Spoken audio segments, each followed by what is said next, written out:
Mga ka-business, baka samantalahin ko itong pagkakataon na to.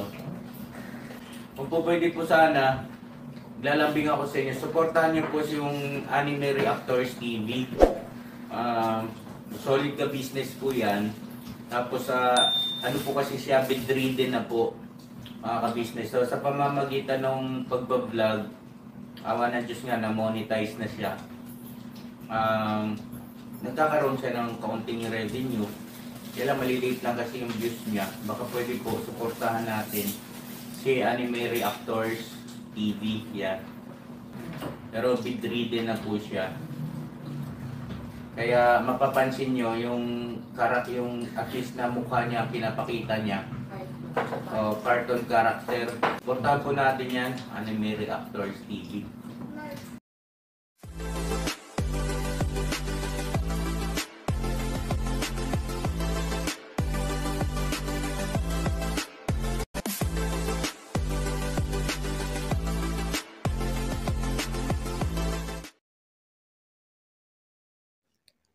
Hello guys, mapagpalang araw po sa ating lahat. Narito pong muli ang inyong lingkod, Anime Reactors TV. At sa mga hindi pa po nakaka-subscribe dyan sa aking munting channel, ay baka pwede naman pong makipindot na po ng subscribe button. At makilike and share na rin po ng aking mga video. At patuloy din po natin suportahan ang Mag-amang Ka-Business Official at Papa Dins TV.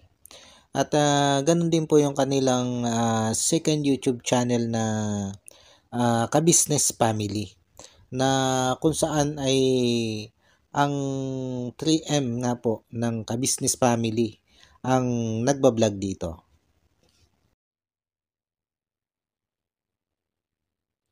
Yun, panibagong araw, panibagong reaction ulit po tayo. At for today's video po ay gawan po natin ng reaction itong isa sa tinutulungan ni Papa Dins na si Kyla, o mas kilala natin bilang Josa. Itong si Josa ay batid naman po natin lahat na ito'y may pinagdadaan ng depresyon. Dahil nga po doon sa pagkakaiwan sa kanya ng kanyang ex-boyfriend, na sana nga po ay mapapangasawa nito si Josa. Pero bago nga po yung nakatakdang kasal nila, ay hindi na po sumipot itong kanyang ex-boyfriend na ito. At ito yung naging dahilan ng depresyon nitong si Josa. At dahil nga po sa depression na ito, kaya ipinapagamot nila Papa Dins itong si Kyla. At nitong mga nakaraang linggo nga lang po ay ipina-check up na ni Papa Dins ng face to face sa doktor itong si Kyla. At dito ay niresetahan siya ng gamot ng psychiatrist doctor. At ibinilin nga ito ng doktor dito sa nanay ni Kyla kung paano ito ipapainom kay Kyla. At kaagad namang binilhan ito si Papa Dins ng gamot itong si Kyla bago nga po ito ihatid doon sa kanilang bahay sa Bulacan. Kaya lang, ilang araw lang ay nag-message ang nanay nitong si Kyla dito kay Papa Dins. At sinabi nito na nahihirapan silang painumin itong si Kyla ng gamot. Kaya naman minabuti ni Papa Dins na puntahan nila itong si Kyla. At nang dumating nga sila dito sa bahay nila Kyla, ay dito nalaman nila Papa Dins na yung gamot pala ni Kyla ay nawawala na. At ang banggit nga po ni Kyla ay nawala daw ito sa kanya habang siya ay nangangalakal. At ang isa sa naging duda dito ni Papa Dins ay baka itinapon itong si Kyla dahil ayaw nga nitong inumin. Pero iginit naman ni Kyla na talagang nawala lang ito at hindi naman nga daw niya yun itatapon. Kaya naman nag-suggest itong si Papa Dins dito sa pamilya ni Kyla na kung pwede ba daw na itong si Kyla habang nagpapagamot o nagpapagaling ay doon muna sa ka-business house. At sa suggestion ito ni Papa Dins ay pumayag naman itong nanay ni Kyla at itong kapatid ni Kyla. At maging itong si Kyla ay mas gusto din dito kay Papa Dins. Dahil ang banggit nga nitong si Kyla ay dito kay Papa Dins na bahay ay masaya at may nagiging kakwentuhan siya. Marami din kasing nag-suggest na ang mga subscriber supporters ni Papa Dins na mas mainam nga na itong si Kyla ay dito na lang magtigil sa ka-business house upang matutukan nga ang pagpapainom dito ng gamot. At buti na nga lang at pumayag itong nanay ni Kyla dito sa suggestion na ito ni Papa Dins na itong si Kyla nga ay doon muna manatili ng kahit isang buwan lang sa ka-business house. At dahil nga sa nawala ang gamot nitong si Kyla, kaya minabuti nitong si Papa Dins na ibalik itong si Kyla dito sa psychiatrist doctor para maresetahan ulit ng panibagong gamot. At yun nga, naresetahan ulit ng gamot itong si Kyla at sinabi ni Papa Dins na siya na yung tututok dito sa pagpapainom ng gamot dito kay Kyla. Para nga daw mainom talaga nito ng tama itong kanyang mga gamot. Kaya lang, unang sabak pa lang ni Papa Dins sa pagpapainom ng gamot dito kay Kyla ay talaga namang nahirapan siya. Dahil kapansin-pansin na talagang ayaw uminom ng gamot ito si Kyla. Pero sa katagalan naman ay nahikayat din ito si Papa Dins na uminom ng gamot itong si Kyla.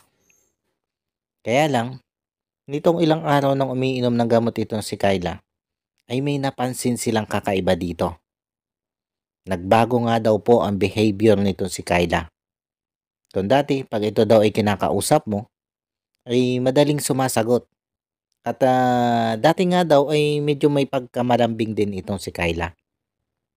Pero nung ilang araw nga po, simula nung siya uminom ng gamot, ay naging mabubugnutin na daw itong si Kyla o naging magagalitin. Kahit nga daw po sa pag-aya ng pagkain ay pag ayaw nitong kumain ay nambubulyaw ito. At pag pinapainom din ng gamot nila Nika, Junjun, ay nagagalit ito. At minsan nga daw po may isang pagkakataon pa na itinago nitong si Kyla yung kanyang gamot sa ilalim ng kanyang higaan. Pero dahil nga napansin itong si Boogie at nitong si Nika na may parang inaabot itong si Kyla dun sa pinaglagyan nila ng gamot, ay hinanap nila ito at nung makita nga po ni Nika ay tila ba binubuksan itong si Kyla itong kanyang gamot. At nung sabihin nga daw po ni Nika na sasabihin kay Papa Dins o isusumbong kay Papa Dins itong si Kyla, ay dito na daw nagmura itong si Kyla. At pati nga daw si Papa Dins ay minura nitong si Kyla. Ito mga ganitong behavior ni Kyla guys ay hindi natin nakita nung mga naunang ibinablog ito nila Papa Dins nung panahong hindi pa ito umiinom ng gamot. At yun din ang obserbasyon nito si Papa Dins at nito sila Junjun, nila Nika, nila Mingay at nitong mga kagwang. At maging sila Mrs. and Mr. Ka-Business ay ito din yung naging obserbasyon dito kay Kyla. Nasimula nga daw po nung uminom ng gamot ay nag-iba na ang behavior nito. Kaya naman inisip nila na may kinalaman dito yung gamot sa pagbabago ng behavior nito si Kyla. Inisip nila na baka isa ito sa side effect ng gamot. Kaya naman nagpasya sila na wag mo nang painumin ng gamot itong si Kyla at obserbahan kung muling magbabago ang kanyang behavior o babalik sa dati na siya'y makulit, nakikipagkwentuhan at may pagkamalambing. At nito nga lang pong isang araw sa vlog ni Papa Dins, nung pupunta sila dito sa nanay nito si Kyla, ay isinama nila itong si Kyla. At ang plano nga nila ay isama lang sa pagbisita itong si Kyla dito sa kanyang pamilya sa Bulacan. Pero napansin nila na ang lahat ng gamit nito si Kyla ay kanya ng binitbit. At nang tanong ito nila Papa Dins kung uuwi na, ay hindi na ito nagsalita. Simula nang sumakay ito sa van, hanggang sa buong biyahe nila, ay hindi nila ito napagsalita. Kahit anong pangungulit nila dito, hindi talaga ito nagsalita ng kahit ano. Ultimo nga yung buko juice na iniaalok nila dito kay Kyla, ay hindi nito pinansin. Kahit nung panahon na makausap na ni Papa Dins, itong doktor ni Kyla, ay hindi talaga nila ito napagsalita. At nang tanongin nitong si Papa Dins, yung doktor, kung ano nga ba ang nangyari dito kay Kyla. Bakit simula nung uminom ng gamot, ay unti-unti na ring nagbago ang behavior nito. Pero sabi naman ng doktor, ay wala namang ganitong side effect itong gamot. At ang tinitingnan dito ng doktor, ay pwedeng dahil sa nagiging irritable itong si Kyla sa kanyang nararamdaman na pagbabago sa kanyang isip. Dahil ang trabaho nga daw po ng gamot na ito ay i-correct yung kaisipan nitong si Kyla. Kumbaga, alsin sa kanya yung depression na pinagdadaanan niya ngayon. At maaari nga daw pong naninibago pa itong si Kyla sa kanyang nararamdaman na unti-unting pagkakorek ng kanyang kaisipan. At baka ito nga daw yung dahilan ng pagiging mainitin ng ulo nitong si Kyla. At ipinayo din itong doktor na huwag ititigil yung gamot. Ituloy-tuloy lang na ipainom dito kay Kyla para maging tuloy-tuloy yung paggaling nitong si Kyla.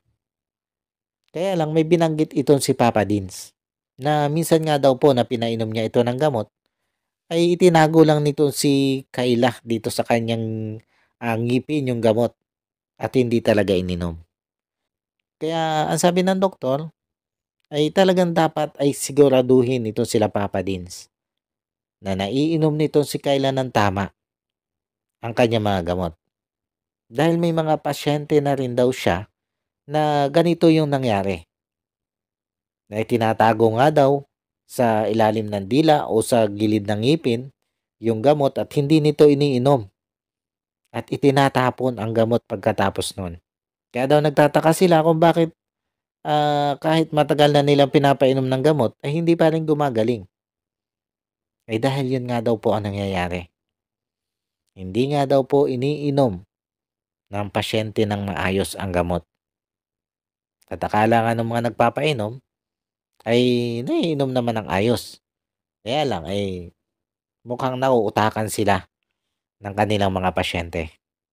At ito yung ibinili ng doktor kay Papa Dins na dapat ay siguraduhin nila na naiinom talaga ni Kyla ng tama ang kanyang gamot. Alam niyo guys, sa tingin ko, kaya hindi talaga iniinom ni Kyla itong gamot o natatakot siyang inumin itong gamot ay may pangamba siya na baka kung ano ang mangyari sa kanya. Kumbaga hindi niya ganon katanggap ang kanyang kalagayan ngayon. Siguro para sa kanya ay normal lang siya.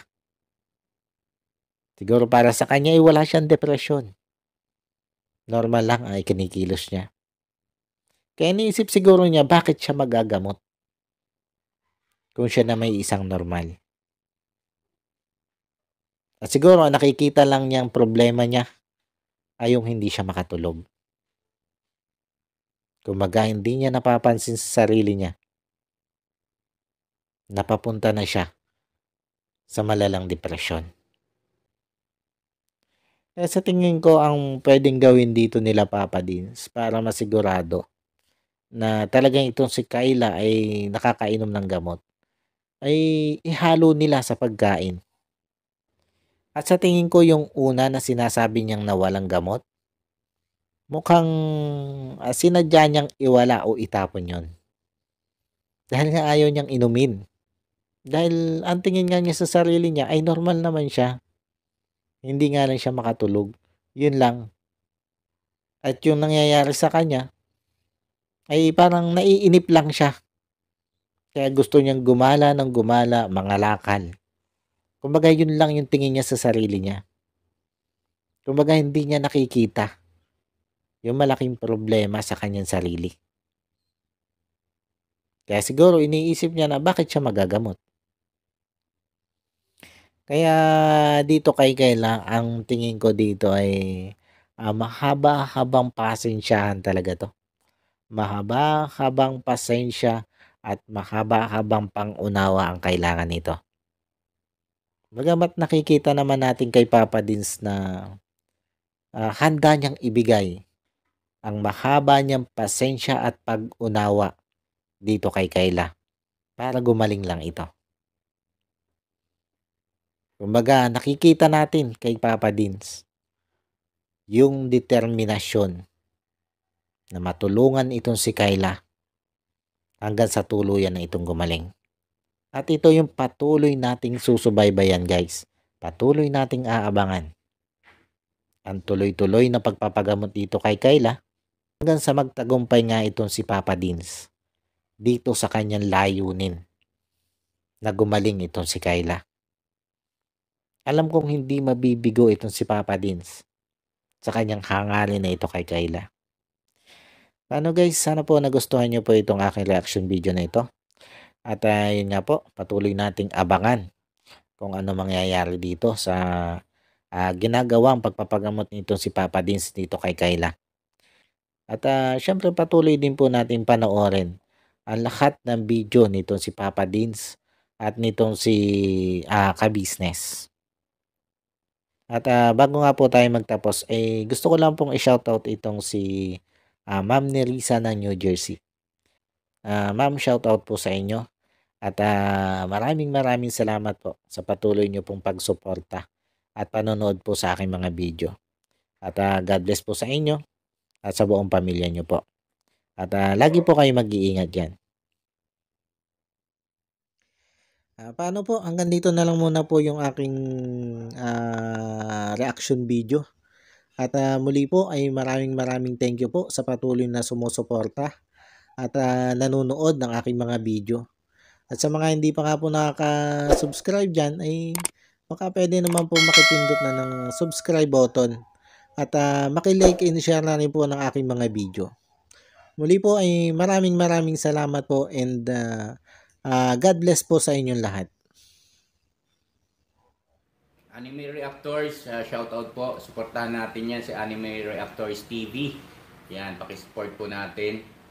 Siya po ay isang bidridden na mga ka-business.